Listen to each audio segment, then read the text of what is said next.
larger number of Premier League players than you might expect read everything. They see everything.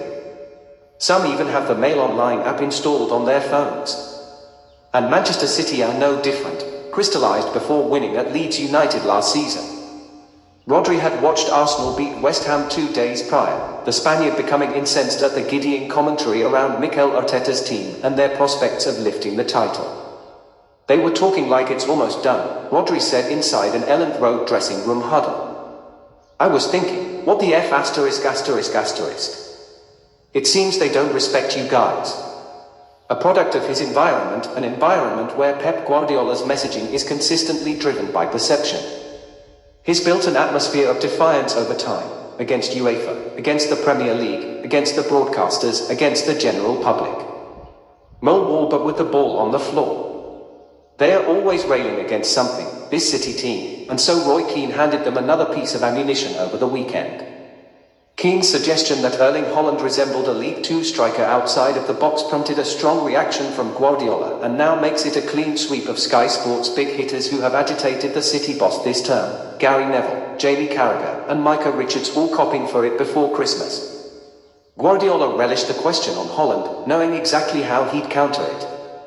He dismissed the assertion outright before then appearing mystified that any ex-professional would criticize a current superstar. From journalists I can understand, because they have never been on the pitch, but the former players I am always surprised at, Guardiola said. Their memory disappears quick. How difficult is that business for the players? It's like the referees when they retire, they always criticize the referees. I am not a guy who is going to criticize my colleagues when I retire. I am not going there saying it should be this or that. But if you can't accept it as a footballer, you must find another job or read a book. If you're in the public eye, you have to accept it. It's why you have to get your agent to ask for a lot of money. There was some humor and sarcasm mixed in, as is the Catalans' way to soften any point, but the overriding emotion to Keane was exactly the same as Rodri's second sentence at Leeds.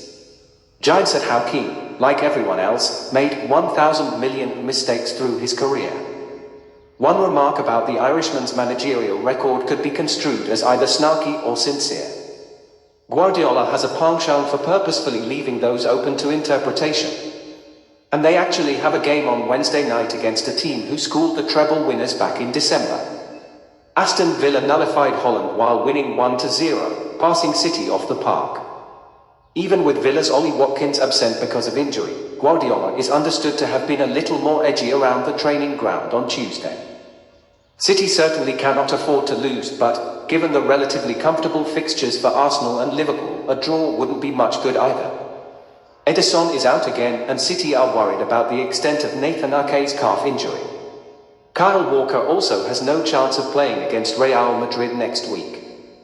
Some problems were overshadowed by Keane, and that is probably how Guardiola preferred it on the day. Very few questions about their title aspirations.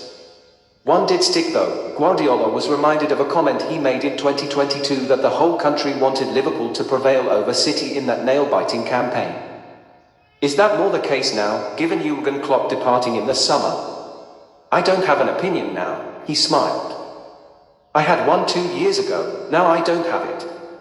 Given what we know about him, that feels hard to believe.